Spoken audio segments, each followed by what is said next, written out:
दोस्तों आज की इस क्लास में हम बिहार डीएलएड एंट्रेंस एग्जाम 2023 के लिए रीजनिंग के प्रैक्टिस सेट सॉल्व करेंगे। दोस्तों आज का हमारा टॉपिक है वेन डायग्राम और दोस्तों इस टॉपिक के ऑलरेडी हम 60 क्वेश्चन सॉल्व कर चुके हैं। तो चलिए आज की इस क्लास में हम आगे के क्वेश्चन सॉल्व करेंगे और दोस्तों आज की इस क्लास में हम टोटल 20 क्वेश्चन सॉल्व करेंगे। एक बार दोस्तों यहाँ पर आप लोग क्वेश्चन देख सकते हैं जो आज की इस क्लास में हम सॉल्व करने वाले हैं। देखिए दोस्तों इस क्लास के बाद जो है ना हम अगली क्लास में जो है नेक्स्ट टॉपिक से स्टार्ट करेंगे, क्योंकि दोस्तों मैंने आपको बताया है कि बिहार डीएलएड एंट्रेंस एग्जाम में 15 से 20 टॉपिक से जो है आपके रीजनिंग के अंतर्गत क्वेश्चंस पूछे जाएंगे। तो देखिए इस टॉपिक के जो क्वेश्चंस जो है ना टोटल 78 क्वेश्चंस ही दिए गए हैं, ठीक है ना। तो इनको कंप्लीट करने के बाद जो है हम नेक्स्ट क्लास में नेक्स्ट टॉपिक से स्टार्ट करेंगे, क्योंकि मैंने आपको बताया था कि 100 क्वेश्चंस जो है हम सभी टॉपिक से करेंगे। तो जितना क्वेश्चंस भी हमसे हो जाता है, जितने क्वेश्चंस दिए हैं, क्योंकि यहाँ पर दोस्तों वेन डायग्राम ये जो टॉपिक है इसके 78 क्वेश्चंस ही दिए हैं, तो इसको कंप्लीट करने के बाद जो है अगली क्लास में हम नेक्स्ट टॉपिक से स्टार्ट करेंगे। किसी में 100 क्वेश्चंस दिए हैं तो किसी में दोस्तों 150 क्वेश्चंस दिए हैं, ठीक है। तो लगभग हम 100 क्वेश्चंस करेंगे। दोस्तों इससे आसान क्वेश्चंस और क्या ही हो सकता है वेन डायग्राम के अंतर्गत। देखिए कितना आसान क्वेश्चन है। यहाँ पर दोस्तों क्वेश्चंस किस तरीके से पूछा गया है ये आप समझिए। यहाँ पर पूछा गया है कितने खिलाड़ी ऐसे हैं जो ना तो शिक्षक है और ना ही गायक है। मतलब कि दोस्तों ये जो ट्रायंगल जो टीचर को दर्शा रहा है इसमें जो संख्याएं दे रखी है इसको हम हटा देंगे, क्योंकि ये तो नहीं पूछा गया है ना। ओनली ऐसे खिलाड़ी पूछा गया है जो ना शिक्षक है और ना गायक है। तो जो शिक्षक और गायक को दर्शा रहा है उस डायग्राम को हम हटा देते हैं। तो यहाँ पर हमारा 12 हो जाएगा, क्योंकि इनको तो हमें हटाना है, ठीक है ना, इस तरीके से। तो 12 इसका राइट आंसर हो जाएगा ऑप्शन बी। देखिए दोस्तों बहुत ही सिंपल क्वेश्चन है। यहाँ पर क्वेश्चन में क्या पूछा गया है, वह खंड कौन सा है जो ऊपर बताए गए सभी लोगों को दर्शाता है। तो यहाँ पर दोस्तों ये वाला जो ट्रायंगल है ये दोस्तों 40 से 50 वर्ष के लोगों को दर्शाता है। इसी तरीके से ये जो हमारा वर्ग है ये दोस्तों यहाँ पर आप देखेंगे तो 60 से 70 वर्ष के लोगों को दर्शाता है, और चतुर्भुज जो है ये 30 से 40 वर्ष के लोगों को दर्शाता है। तो वह खंड कौन सा है जो सभी बताए गए लोगों को दर्शाता है। मतलब कि हमें ऐसी संख्या इसका आंसर होगा जो दोस्तों तीनों मतलब कि डायग्राम के अंतर्गत आ रहा हो, ठीक है ना। तो देखिए यहाँ पर दोस्तों ये वाला ट्रायंगल में भी आता हो, और ये चतुर्भुज मान लीजिए, ये आयत या चतुर्भुज मान लीजिए इसमें भी आता हो, और इस वाले वर्ग में भी आता हो, ठीक है ना। तो देखिए यहाँ पर आप खुद देख सकते हैं कि 6 ऐसी संख्या है यहाँ पर जो यहाँ पर तीनों डायग्राम में आ रहा है ना। इस वर्ग में भी आ रहा है, इस ट्रायंगल में भी आ रहा है, और ये बड़ा वाला रेक्टेंगल जो है या चतुर्भुज कह सकते हैं इसमें भी आ रहा है, ठीक है ना। तो इसका राइट आंसर ऑप्शन डी हो जाएगा। देखिए दोस्तों बहुत ही सिंपल क्वेश्चन है। यहाँ पर दोस्तों इस क्वेश्चन का आंसर ऐसी संख्या होगा जो दोस्तों शहरी, भ्रष्टाचारी और कर्मचारियों को दर्शाने वाले डायग्राम के अंतर्गत होगा। मतलब कि इन तीनों को दर्शाने वाले डायग्राम के अंतर्गत होगा वो संख्या, इसका आंसर। तो देखिए यहाँ पर जो बोला गया है वही, लेकिन ग्रामीण लोगों को नहीं बोला गया है। तो इस ये जो है ना, देखिए ये वाला हमारा जो रेक्टेंगल है इसके अंतर्गत वो संख्या नहीं आएगा। सिंपली इतना तो हम जान गए हैं। तो देखिए इसको हम हटा देते हैं। अब दोस्तों किसके अंतर्गत आएगा, तो 3 डायग्राम। शहरी जो है वो दर्शा रहा है यहाँ पर आप देखेंगे तो ये वाला ट्रायंगल, ठीक है, इस त्रिभुज में होगा। उसके बाद दोस्तों यहाँ पर भ्रष्टाचारी, तो ये वाला हमारा जो है ये वाला आप देख रहे हैं ये रेक्टेंगल, इस वाले रेक्टेंगल में आएगा। उसके बाद इस वाले सर्कल में भी आएगा। तो यहाँ पर आप देख सकते हैं कि 9 ऐसी संख्या है जो इन तीनों के अंतर्गत आ रहा है ना। इस वाले आयत में भी आ रहा है, सर्कल में भी आ रहा है, और इस वाले त्रिभुज में भी आ रहा है 9, और इन तीनों को दर्शा भी रहा है, शहरी, भ्रष्टाचारी और कर्मचारियों। तो इसका आंसर ऑप्शन बी हो जाएगा। देखिए दोस्तों इस क्वेश्चन को आप लोग ध्यान से समझिए।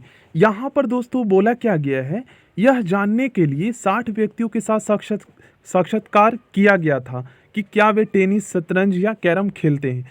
प्राप्त आंकड़ों को एक सचित्र आरेख में प्रस्तुत किया गया है जैसा कि नीचे दिखाया गया है। आरेख का अध्ययन करें और बताएं कि कितने व्यक्ति कोई भी खेल नहीं खेलते।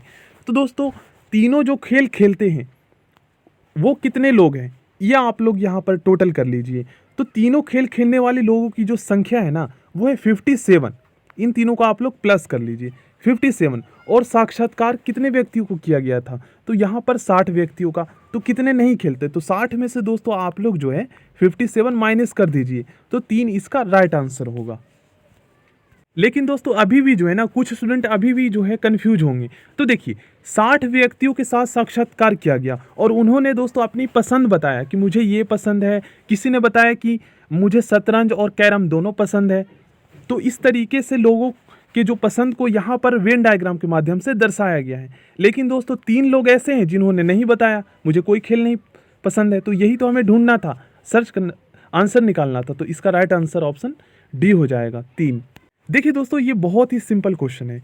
यहाँ पर दोस्तों आप लोग देखेंगे कंप्यूटर के जो कीवर्ड होते हैं ना उसके अंतर्गत दोस्तों कार्यकारी कुंजियाँ और अक्षर कुंजियाँ आते हैं। तो दोस्तों इसको आप वेन डायग्राम के माध्यम से कैसे दर्शाएंगे? तो कीवर्ड को दोस्तों आप लोग इस तरीके से दर्शा सकते हैं, बड़ा सा सर्कल से, और इसके अंतर्गत जो आते हैं जो इसके भाग है इसको दोस्तों आप लोग इस तरीके से दर्शा सकते हैं। ठीक है, तो इसका राइट आंसर ऑप्शन बी हो जाएगा। देखिए ये भी बहुत सिंपल क्वेश्चन है। यहाँ पर दोस्तों ये दोनों जो पक्षी आप देख रहे हैं ये चिड़िया वर्ग के अंतर्गत आता है। तो इसको दोस्तों आप लोग क्या करेंगे, देखिए ये बड़ा वाला जो सर्कल है हमारा ये चिड़िया को दर्शाएगा और इसके अंतर्गत जो आएगा इसको आप छोटे से सर्कल से डिनोट कर सकते हैं। ठीक ना, इस तरीके से यहाँ पर दोनों पक्षी का आप लोग नाम लिख सकते हैं। इसका राइट आंसर ऑप्शन ए हो जाएगा। देखिए दोस्तों बहुत ही आसान क्वेश्चन है ये।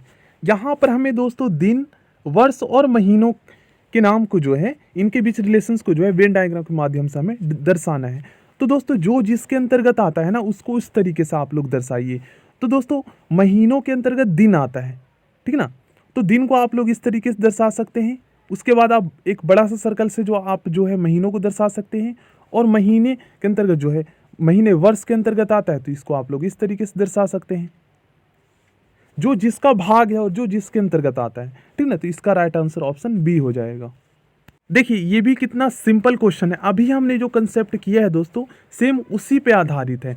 तो यहाँ पर दोस्तों आप लोग देखेंगे तो जिला किसके अंतर्गत आता है? जिला दोस्तों राज्य के अंतर्गत आता है और राज्य हमारा राष्ट्र के अंतर्गत आता है ना। तो देखिए छोटा सा सर्कल से आप लोग डिस्ट्रिक्ट को दर्शा सकते हैं, उसके बाद अब स्टेट को, उसके बाद हमारा नेशन को, राष्ट्र को। ठीक है, तो इसका राइट आंसर ऑप्शन बी हो जाएगा। देखिए इस क्वेश्चन को आप लोग ध्यान से समझिएगा। यहाँ पर दोस्तों मधुमक्खी, कीट और मक्खी, इनके लिए जो सबसे बेस्ट, सबसे अप्रोप्रिएट वेन डायग्राम कौन सा है यहाँ पर? तो दोस्तों यहाँ पर जो है ना मधुमक्खी और मक्खी ये दोनों जो है ना कीट वर्ग के अंतर्गत आता है। ठीक ना, तो इसको दोस्तों आप लोग इस तरीके से डिनोट कर सकते हैं। देखिए बड़ा वाला सर्कल कीट को दर्शाएगा और ये किसके अंतर्गत आते हैं? मक्खी और मधुमक्खी, तो ये कीट वर्ग के अंतर्गत आते हैं। तो छोटा सा सर्कल से आप लोग इसको डिनोट कर सकते हैं। तो इसका राइट आंसर ऑप्शन सी हो जाएगा। देखिए दोस्तों कितना आसान क्वेश्चन है ये, इससे आसान क्वेश्चन और क्या ही हो सकता है। आप लोग देखिए इसको ध्यान से। यहाँ पर दोस्तों ये जो ट्रायंगल है ना ये डॉक्टर को दर्शा रहा है। ठीक ना, ये डॉक्टर को दर्शा रहा है और उसके बाद दोस्तों ये जो वृत्त है, ये सर्कल है, ये प्लेयर्स को दर्शा रहा है। और दोस्तों ये जो हमारा रेक्टेंगल है ना आयत, ये म्यूजिशियंस को, संगीतकों को दर्शा रहा है। तो दोस्तों क्वेश्चन में पूछा गया है कि कौन सा क्षेत्र उन डॉक्टरों का प्रतिनिधित्व करता है, उन डॉक्टरों को दर्शाता है जो संगीतक तो है पर खिलाड़ी नहीं है। तो मतलब कि दोस्तों इसका आंसर ऐसी लेटर होगा, ऐसी संख्या होगा जो दोस्तों प्लेयर्स नहीं होना चाहिए। ठीक है ना, दोनों होगा, यहाँ पर डॉक्टर भी होगा और म्यूजिशियन भी होगा पर खिलाड़ी नहीं होगा। तो जो खिलाड़ी को दर्शा रहे हैं ना जो डायग्राम, उसके अंतर्गत जो लेटर्स लिखे उसको हटा दीजिए क्योंकि खिलाड़ी नहीं होना चाहिए। तो डी बच गया, तो डी, ऑप्शन डी इसका राइट आंसर होगा। इस क्वेश्चन को करने से पहले दोस्तों आप लोग एक कंसेप्ट समझिए जो बहुत ही ज़्यादा इंपॉर्टेंट है। इससे पहले वाली क्लास में दोस्तों मैंने आपको एक कंसेप्ट बताया था जिसमें दोस्तों मैंने एक स्टेटमेंट आपसे लिखवाया था, जिसमें मैंने आपको बोला था कि कुछ टीचर डॉक्टर है और कुछ डॉक्टर टीचर है। तो यहाँ पर दोस्तों मैं संख्याओं के माध्यम से आपको समझाता हूँ। जैसे दोस्तों यहाँ पर मैंने 30 लिखा है, यहाँ पर मैंने 10 लिखा और यहाँ पर मैंने 20 लिखा है। ठीक ना, तो ये वाला जो सर्कल है ये टीचर्स को दर्शा रहा है और ये वाला जो सर्कल है ये डॉक्टर को दर्शा रहा है। अगर दोस्तों मैं आपसे पूछता हूं कि आप लोग बताइए कि कितने लोग ऐसे हैं जो डॉक्टर भी है और टीचर भी है, तो इसका आंसर तो दोस्तों आप लोग बता देंगे 10 है, क्योंकि ये कंसेप्ट आपको पता है। लेकिन दोस्तों अगर मैं आपसे पूछता हूं कि कितने लोग ऐसे हैं जो ओनली टीचर है, तो फिर दोस्तों इसका आंसर आप लोग कैसे करेंगे? तो इसको सॉल्व करने का बहुत ही सिंपल कंसेप्ट है। यहाँ पर दोस्तों आप लोग क्या कीजिएगा, 30 में से जो है ना आप 10 घटा दीजिए तो आपका आंसर आ जाएगा यहाँ पर 20। मतलब कि 20 लोग ऐसे हैं जो ओनली टीचर हैं। अब दोस्तों इस क्वेश्चन का आंसर आप लोग बहुत ही इजीली कर सकते हैं, क्योंकि दोस्तों जो कंसेप्ट आपको पता होना चाहिए था वो मैंने आपको अभी बताया है, और इसी के लिए वो कंसेप्ट मैंने आपको बताया है। यहाँ पर देखिए, इसको आप वेन डायग्राम के माध्यम से कैसे दर्शाएंगे। अगर दोस्तों आप इसको वेन डायग्राम के माध्यम से सॉल्व करते हैं तो बहुत ही ईजिली आप सॉल्व कर लेंगे। क्वेश्चन में बोला गया है कि एक क्लास में जो है ना 80 विद्यार्थी कंप्यूटर विज्ञान और इलेक्ट्रॉनिक्स दोनों पढ़ाते हैं। मतलब कि दोनों के, जैसे मैंने आपको कंसेप्ट बताया था कि कितने लोग ऐसे हैं जो टीचर भी है और डॉक्टर भी है, तो उस कंसेप्ट को आप लोग समझे थे। तो इसी तरीके से यहाँ पर दोस्तों, मतलब आपसे अगर मैं क्वेश्चंस करता हूँ कि कितने विद्यार्थी ऐसे हैं जो दोनों है, कंप्यूटर विज्ञान और इलेक्ट्रॉनिक्स दोनों पढ़ाते हैं, दोनों पढ़ते हैं, सॉरी यहाँ पर पढ़ते हैं लिखा हुआ है, I am very very sorry. मतलब अगर दोस्तों मैं आपसे क्वेश्चंस करता हूँ कि कितने विद्यार्थी ऐसे हैं जो कंप्यूटर विज्ञान और इलेक्ट्रॉनिक्स दोनों पढ़ते हैं, तो आप लोग क्या बताएंगे। तो यहाँ पर आप लोग बताएंगे 80, क्योंकि यहाँ पर इस तरीके से वेन डायग्राम के माध्यम से हम दर्शाएंगे, ठीक है ना, आपको पता होना चाहिए। अब दोस्तों बोला गया है कि 100 विद्यार्थी जो है कंप्यूटर विज्ञान, मतलब कि मान लीजिए इस वाले को हम कंप्यूटर विज्ञान से जो है दर्शाते हैं, तो 100 विद्यार्थी कंप्यूटर विज्ञान और दोस्तों 120 विद्यार्थी इलेक्ट्रॉनिक्स पढ़ते हैं, ठीक है ना। तो उनमें से कितने केवल कंप्यूटर विज्ञान पढ़ते हैं। तो बहुत ही सिंपल है, अभी मैंने दोस्तों आपको बताया है कंसेप्ट। 100 में से आप 80 घटा दीजिए, तो हमें कंप्यूटर साइंस ही पता करना है, तो यहाँ पर 20 हो जाएगा। तो इसका राइट आंसर ऑप्शन डी होगा। कितना आसान कंसेप्ट था। तो समझने का तरीका ये है, अगर आप दोस्तों बेसिक से समझते हैं एक एक कंसेप्ट को तो आपको समझ में आएगा। अगर आपने इससे पहले वाली क्लासेस देखे हैं आपने, तो आपको समझ में आ रहा होगा, लेकिन जिस स्टूडेंट ने नहीं देखा है उनको बहुत ही कम समझ में आ रहा होगा। देखिए दोस्तों, बस आपको जो है ना दर्शाने आना चाहिए। अगर दोस्तों ये आ गया आपको वेन डायग्राम के माध्यम से कैसे दर्शाते हैं, तो बहुत ही इजीली तरीके से इस टाइप के क्वेश्चंस को आप लोग सॉल्व कर सकते हैं। और यही यहाँ पे बोला गया है। देखिए यहाँ पे बोला क्या गया है, 80 विद्यार्थी ऐसे हैं, मतलब जो कंप्यूटर विज्ञान और इलेक्ट्रॉनिक्स दोनों पढ़ते हैं। तो इसको दर्शाने का यही तरीका है जो मतलब दोनों के अंतर्गत आए। जैसे मान लीजिए ये वाला जो है हमारा इलेक्ट्रॉनिक्स को दर्शा रहा है और ये कंप्यूटर साइंस को दर्शा रहा है, ठीक है ना। तो दोनों को दर्शाने के लिए ये तरीका है जो दोनों के अंतर्गत आए, है ना। तो यहाँ पर 80 आ जाएगा ये। देखिए दोस्तों कितना आसान क्वेश्चन है ये। यहाँ पर पूछा गया है कौन सी संख्या केवल एक ज्यामितीय आकृति में विद्यमान है। मतलब कि यहाँ पर दोस्तों हमें बताना है कि ऐसी कौन सी संख्या है जो ये जो वेन डायग्राम यहाँ पे बनाया गया है तो ओनली एक ही डायग्राम में आता हो। तो 4 सिंपली यहाँ पर हम देख रहे हैं, बाकी तो दोस्तों आप लोग देख लीजिए, आप खुद देख सकते हैं 2 से 3 डायग्राम में आ रहा है। तो इसका राइट आंसर ऑप्शन डी हो जाएगा। देखिए दोस्तों अभी तक हमने इस कंसेप्ट पे क्वेश्चंस नहीं किए हैं, इसलिए दोस्तों आप लोग इसको ध्यान से समझिएगा। यहाँ पर दोस्तों आप लोग देखेंगे तो हमें डॉग और जानवर और पालतू इनके बीच रिलेशंस को दोस्तों वेन डायग्राम के माध्यम से दर्शाना है। तो दोस्तों एक चीज़ आप लोग नोटिस करेंगे कि ये जो डॉग है ना ये जानवर वर्ग के अंतर्गत आता है ना। लेकिन दोस्तों आप लोग जानते हैं कि कुछ डॉग ऐसे होते हैं जो पालतू होते हैं, लेकिन दोस्तों कुछ डॉग ऐसे भी होते हैं जो पालतू नहीं होते हैं। अब दोस्तों सारे जानवर ही पालतू नहीं होते हैं, कुछ पक्षी भी पालतू होते हैं। तो इसलिए दोस्तों यहाँ पर आप लोग ध्यान से समझिएगा। जैसे ये बड़ा वाला सर्कल है तो ये तो जानवर को दर्शाएगा, ठीक है ना, और इसके अंतर्गत हमारा डॉग आ जाएगा, आएगा ना। लेकिन दोस्तों यहाँ पर तो इसको हम लोग कैसे करेंगे, तो इसके अंतर्गत आएगा तो इस तरीके से हम कर सकते हैं जो जिसके अंतर्गत आएगा। लेकिन दोस्तों यहाँ पर जो पालतू होगा ना, देखिए ये बड़ा वाला सर्कल जो है हमारा एनिमल्स को दर्शा रहा है और ये छोटा वाला सर्कल जो इसके अंतर्गत है ये डॉग को दर्शा रहा है। लेकिन दोस्तों ये पालतू इसके अंतर्गत क्यों नहीं आया, क्योंकि दोस्तों देखिए अब आप कुछ स्टूडेंट बोलेंगे कि सर पालतू जो है ये भी सर्कल के अंतर्गत आएगा, लेकिन दोस्तों सर्कल के अंतर्गत पूरी तरह से नहीं आएगा। सर्कल क्यों नहीं आएगा, क्योंकि ये तो बड़ा वाला सर्कल जानवर को दर्शा रहा है तो इसके अंतर्गत आ जाएगा अगर पालतू। तो इसका मतलब ये होगा कि सारे जानवर, मतलब कि पालतू सारे जानवर ही होते हैं। लेकिन दोस्तों पालतू सारे जानवर ही थोड़ी ना होते, पालतू तो पक्षी भी होते हैं। तो इसलिए ये जो पालतू है ना ये पूरी तरह से इस वर्ग में नहीं आएगा, सॉरी इस वाले सर्कल में नहीं आएगा, थोड़ा सा ऐसे इस तरीके से अटैच होगा। देखिए अब इसका मतलब ये है कि कुछ डॉग जो है पालतू होते हैं, देखिए यहाँ पे समझाता हूँ, कुछ डॉग पालतू होते हैं, कुछ पालतू डॉग भी होते हैं और कुछ पालतू पक्षी भी होते हैं। तो इसलिए पूरी तरह से नहीं आएगा। अब ये वाला छोटा सा जो सर्कल है ये पालतू को दर्शाएगा, ठीक है ना। तो शब्दों के बीच आप अंतर को समझिए, थोड़ा सा दिमाग लगाइए, आप खुद समझ जाएंगे, ठीक ना। बाकी प्रैक्टिस से सब हो जाएगा। तो इसका राइट आंसर ऑप्शन सी हो जाएगा, क्योंकि पालतू ये वाला सर्कल पालतू इस वाले वर्ग के अंतर्गत क्यों नहीं आएगा, सॉरी सर्कल के अंतर्गत क्यों नहीं आएगा पूरी तरह से, क्योंकि दोस्तों पालतू पक्षी भी होते हैं। अगर ये सर्कल जो है छोटा वाला सर्कल इस बड़े वाले सर्कल के अंतर्गत आ जाता तो फिर तो पालतू सारे जानवर ही होते, ये आता, इसका मतलब ये होता, लेकिन पालतू पक्षी भी होते हैं ना, तो इसलिए नहीं आया।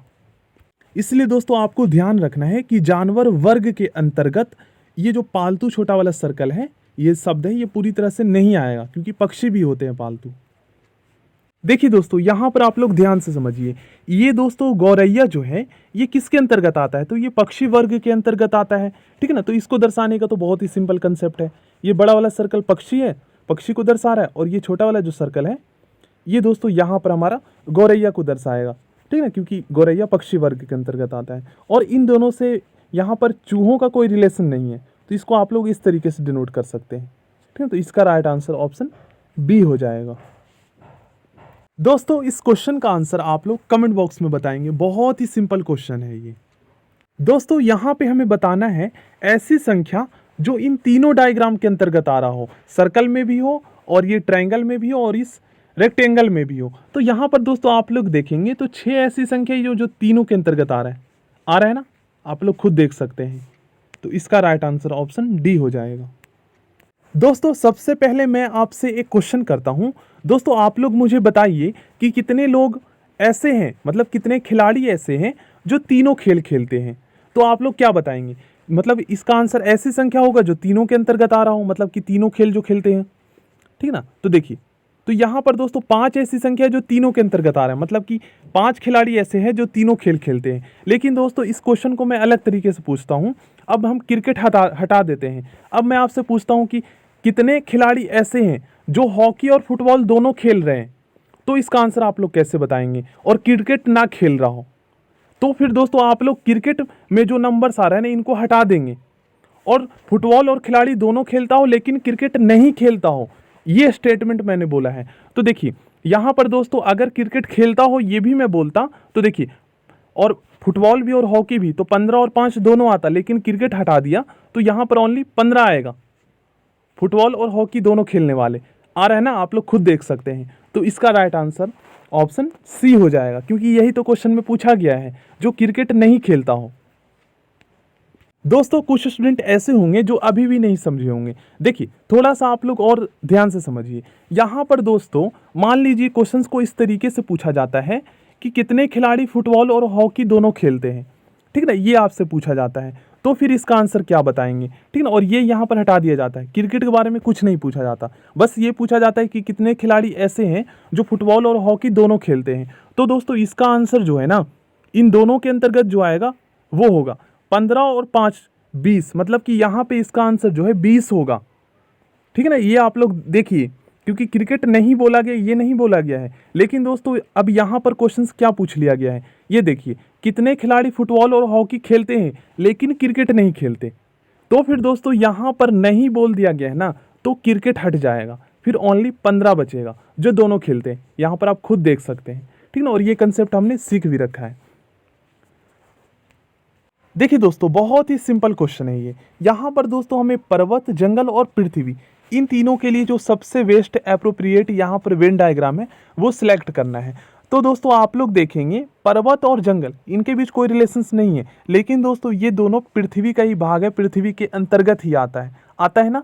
तो इसको दोस्तों आप लोग देखिए, ये बड़ा वाला सर्कल हमें पृथ्वी को दर्शाएगा, और ये छोटा सा सर्कल आप दो यहाँ पर बना दीजिए, तो ये दोस्तों दोनों एक पर्वत और एक जंगल को दर्शाएगा। तो इसका राइट आंसर ऑप्शन ए हो जाएगा।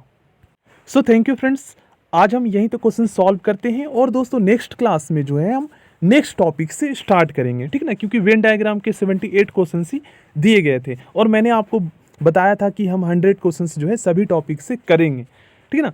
तो अगले क्लासेस में जो है हम नेक्स्ट टॉपिक से स्टार्ट करेंगे। और दोस्तों मैंने प्लेलिस्ट बना दिया है, तो वहाँ पर दोस्तों आप लोग जाकर चेक कर लीजिए कि कौन कौन सी क्लासेस आपने देखी है, क्योंकि इससे काफ़ी आपको आसानी होगी ढूंढने में। सो थैंक यू फ्रेंड्स, आप लोग चैनल को सब्सक्राइब करके बेल आइकन को जरूर प्रेस कर लीजिएगा। So thank you, next video में मिलते हैं।